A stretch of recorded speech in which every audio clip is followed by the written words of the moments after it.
abbiamo fatto cenno, abbiamo in collegamento la professoressa Maristella Busana che ci parlerà appunto della mostra L'Anam Fecit e siamo ad Asiago. Buonasera professoressa. Buonasera a voi e tutti i radioascoltatori. Professoressa del Dipartimento dei Beni Culturali, Archeologia e Storia dell'Arte, Università di Padova. Ecco, completiamo la presentazione e appunto andiamo a vedere la mostra, che cosa ci riserva, cosa vediamo se veniamo ad Asiago, professoressa. Dunque sì, questa mostra vuole un po' raccontare il risultato di tanti anni di ricerche che hanno coinvolto tante persone e che si sono focalizzate proprio a studiare un aspetto che era veramente importante nella vita, nell'economia del nostro territorio, del Veneto, fino ad arrivare all'età proprio industriale, e cioè l'allevamento ovino e l'aspetto proprio della tessitura, tanto che il Veneto è veramente stato, ma già nell'antichità, un vero e proprio distretto tessile. E per cui cerchiamo di raccontare la storia di questo aspetto dell'economia che ha anche tanto condizionato la società attraverso molti reperti archeologici, attraverso documenti, attraverso delle opere anche artistiche, dei diversi manufatti tradizionali, strumenti tradizionali. Ed è una storia che appunto abbiamo voluto per questo intitolare Sul filo dell'economia della lana, sul filo della storia, che comincia nel primo millennio a.C., ma l'attività tessile e l'allevamento comincia anche prima naturalmente, ma nel nostro territorio lo abbiamo voluto raccontare a partire dal primo millennio. Tutto questo grande cambiamento e anche questo sviluppo dell'economia della lana è dovuto soprattutto a una vocazione del territorio, un territorio ricco di pianure, ben irrigate, di pascoli d'altura vicini, senza conflittualità tra agricoltura e allevamento, e anche con le lagune vicine e quindi con il sale, questo preziosissimo elemento che era vitale per gli animali, oltre per la vita degli animali, oltre che per la conservazione poi dei prodotti e della carne e dei formaggi. Per cui ecco, un territorio particolarmente con delle caratteristiche così naturalmente idonee a questa attività economica, che è stata ben valorizzata e sfruttata nell'antichità e naturalmente anche nelle epoche successive. Infatti per questo abbiamo voluto proseguire la storia, non fermarci, anche se per lo più il gruppo era originariamente di archeologi, ma abbiamo voluto coinvolgere anche gli archivisti e gli storici moderni per raccontare la storia nelle epoche successive, perché la storia è continuata nel Medioevo con Padova, dove è nata l'Università della Lana, che è diventato un grandissimo centro anche qui di trattamento dei panni grezzi, anche sotto la Repubblica di Venezia, è continuata nel Settecento e con tutto l'importante sviluppo dell'allevamento, della pastorizia nell'altipiano dei 7 comuni, che del Rinascimento si è sempre difeso per avere i propri privilegi proprio da Vicenza. E poi la cosa eccezionale è quello che è successo alla fine del Settecento, cioè con la nascita della prima grande industria tessile, appunto i Rossi di Schio, che hanno dato vita ad una impresa industriale, e i loro antenati, l'antenato di Alessandro Rossi, era un pastore di Asiago, dei 7 comuni, per cui c'è questo legame continuo tra montagna e pianura che abbiamo voluto raccontare nel lungo periodo, per far capire quanto è stata importante questa storia, che ha veramente dato un segno anche nella comunità, nella società, soprattutto il ruolo delle donne, anche per esempio, che a casa filavano, tessevano, e tanto è vero che l'attività tessile è diventata il simbolo della donna, anche della donna virtuosa, della donna che dà il suo contributo alla vita sia della famiglia sia della comunità e della collettività. Certo, un mondo ricco allora di questo prodotto, la lana, che è sempre stata una ricchezza per la nostra regione, appunto. Allora, professoressa, però andiamo anche alle diverse razze, no? Perché vedo Shetland, Merino, Fosa. La Fosa, ecco, una razza qui dell'altopiano, ecco, che caratteristiche aveva, dove era principalmente collocata? La cosiddetta pecora Fosa in realtà è una pecora la più famosa, perché c'era un altissimo numero di pastori nel territorio di Foggia, però in realtà più correttamente sarebbe giusto chiamarla come pecora vicentina, perché è un tipo di razza selezionata proprio in tutto il territorio vicentino, in tutto l'altipiano, anche se guardando l'elenco dei pastori e di coloro che svolgevano questa attività economica negli archivi appunto storici, si nota come la maggioranza quasi assoluta degli abitanti di Foggia svolgessero questo lavoro. Allora è un po' per questo che ha preso il nome poi di pecora Foggia, per cui erano talmente noti i pastori di Foggia che scendevano durante la transumanza inversa, cioè durante l'inverno scendevano con le loro greggi in pianura, che si pensava sempre che fossero di Foggia i pastori, ma in realtà non erano solo di Foggia. E questa pecora, che si riconosce molto bene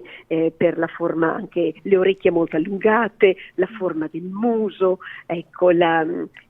distribuzione del velo era molto grande e quindi portava tanta lana. C'è stata nell'antichità, e abbiamo portato per questo in mostra anche una serie di reperti proprio archeozoologici che mostrano come è cambiata l'animale, proprio le dimensioni degli animali, la razza e anche il suo vello naturalmente, perché vi ho detto prima che era naturalmente votato a questo tipo di attività al territorio, quindi è vero che c'è una predisposizione naturale del nostro territorio, però c'è stata gran parte di azione dell'uomo che ha sempre selezionato le razze in modo tale da avere animali più grandi e con un vello più sfruttabile proprio per la tessitura. E la pecora Foggia è proprio una lana che ha avuto queste caratteristiche selezionate dall'uomo per avere un grande quantitativo di vello, appunto, di lana filabile, di fibra filabile e utile per la tessitura, appunto. E questo è stato anche per altre, e in mostra vediamo, è molto interessante vedere le dimensioni delle ossa, sia delle varie parti, dalla mandibola, i denti, il cranio, ecco, di epoca pre-romana. Si vede che sono ancora piccoline, poi si vede che al Garrese in età romana raggiungono dai 60, arrivano ai 70 centimetri, anche oltre, quindi c'è una volontà dell'uomo di selezionare. Poi si vede che nel Medioevo tornano un po' più piccole, quindi c'è forse una minor capacità o attenzione a questo tipo di selezione, e poi si vede che nell'epoca invece moderna l'animale torna ad essere molto grande, ancora più grande naturalmente dell'epoca romana, e studiare anche questi aspetti meteorologici dell'evoluzione degli animali è un aspetto che ci fa capire quanto fosse importante l'intervento dell'uomo. La pecora Foggia è prodotto sia dei buoni pascoli dell'altipiano, ma anche di un'attenta selezione dei pastori, appunto, certo, che traevano ovviamente grande guadagno dal quantitativo di lana. Certo. Ricordiamo che era il prodotto più importante. L'economia del territorio. Allora, professoressa, questo grande quantitativo di lana di ottima qualità, da come ci sta dicendo, con le caratteristiche che ha descritto, il velo, eccetera, era destinata sì alla Vicenza, Schio in particolare, ma aveva anche altri mercati, altri sbocchi? Beh, sì, sicuramente aveva altri sbocchi. Beh, io sono un'archeologa e mi occupo soprattutto di epoca antica, e voglio precisare che nell'età antica il top di gamma della lana era offerta dalle pecore di Altino. Altino magari può essere stato il centro dove è stata maggiormente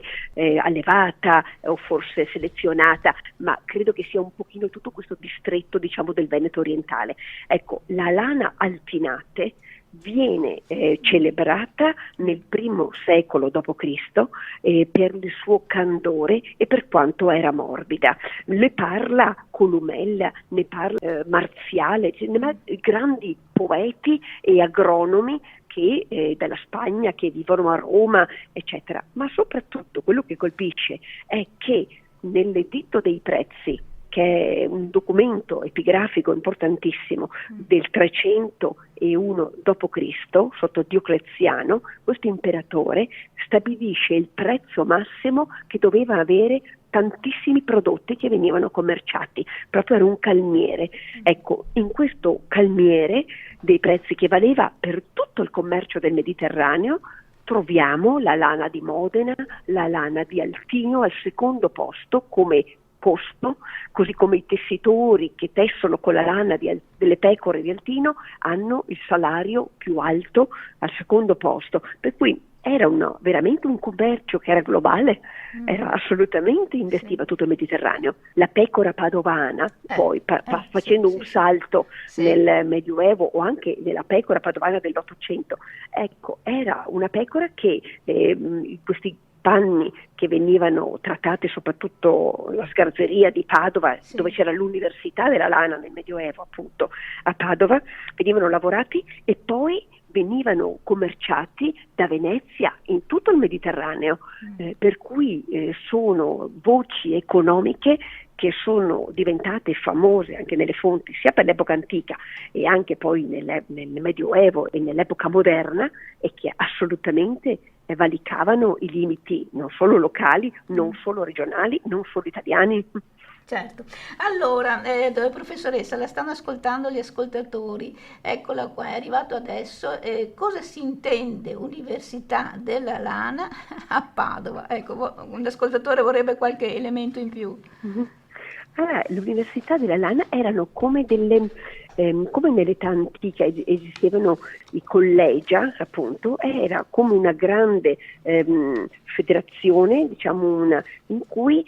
dovevano aderire tutti coloro che si occupavano economicamente, che svolgevano attività in questo ambito tessile. Avevano il loro statuto, quindi il loro regolamento, avevano una loro sede di riunione, avevano il loro simbolo che era un agnello vessilifero, e abitavano tutti un po' in una stessa zona, che era la zona qui a Padova, che è in via Cesare Battisti, la zona poi vicino a Piazza Cavour, diciamo, dove c'è vicino anche vicino all'università, e poi la chiesa verso le piazze. Ecco, questo era tutto il quartiere dove abitavano questi lanari, naturalmente vicino al fiume, perché vicino al fiume, lungo il fiume il Meduacos, poi che diventa il Brenta, c'erano i follatoi, dove venivano battuti, perché poi Padova si specializza soprattutto nel trattamento dei panni grezzi, perché diventano gli specialisti. A Venezia si tesse naturalmente anche a Venezia,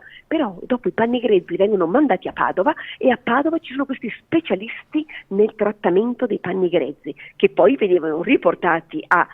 Venezia per essere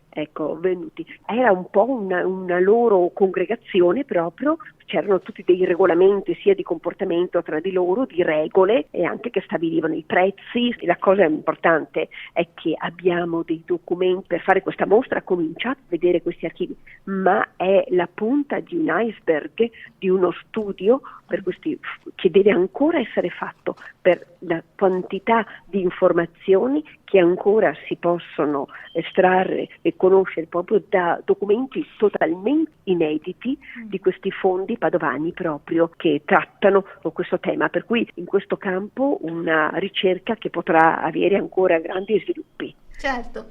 un viaggio che può continuare, allora mettiamola così, e noi allora torniamo alla mostra, molto bella, molto interessante, io l'ho vista qui in Lanam Facit, e professoressa, molto molto bello la narrazione appunto di questa lana così preziosa e importante nei secoli, perché insomma... E ricordiamo l'importanza del distretto di Schio, che ha veramente ereditato questa grande in modo pionieristico, ma poi tutto quello che c'è stato dopo è appunto conseguenza di tutto questo che c'è stato nel passato. Grazie professoressa, grazie, buona serata, grazie.